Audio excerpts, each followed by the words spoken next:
Tra le fasce più colpite dal Covid in quest'ultimo mese di agosto ci sono i bambini. A livello nazionale il 25,4% dei nuovi casi riguardano la fascia 0-18 anni e in particolare quella over 12 a cui è destinata anche la vaccinazione anti-Covid.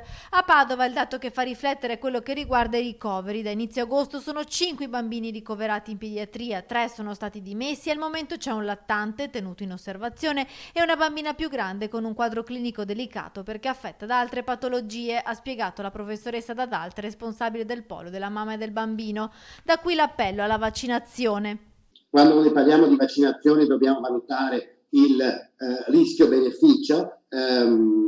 Secondo me, per quanto riguarda la popolazione di 12 anni in su, il beneficio è molto superiore al rischio. Il rapporto rischio-benefici dunque promuove la vaccinazione, lo ha dimostrato anche uno studio americano sui casi di miocardite correlata al vaccino. Si tratta di appena 20 casi su 200.000 bambini vaccinati. Questa incidenza è 6 volte inferiore rispetto al rischio di sviluppare un danno cardiaco negli adolescenti che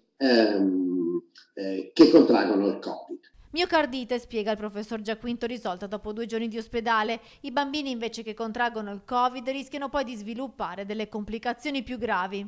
Ci sono 2 elementi da considerare. Allora, il primo è che anche i bambini si possono ammalare, ci sono delle forme molto gravi che si chiamano MISC, cioè una sindrome multinfiammatoria particolare che può avere delle conseguenze importanti, anche molto gravi, che anche i bambini, soprattutto i bambini che hanno patologie croniche, possono morire. In Italia ci sono stati pochi bambini, 25-26, che sono morti con una diagnosi di Covid. Erano tutti bambini con delle malattie di base importanti, la maggior parte di loro, però comunque è una patologia che ha una mortalità anche in età pediatrica. Oppure sviluppano anche il long Covid.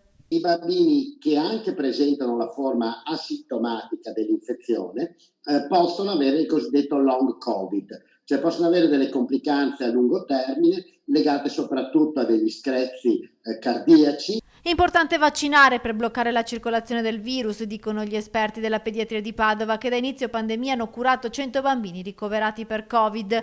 Importante la vaccinazione anche per le donne in gravidanza, che possono così trasmettere gli anticorpi al piccolo.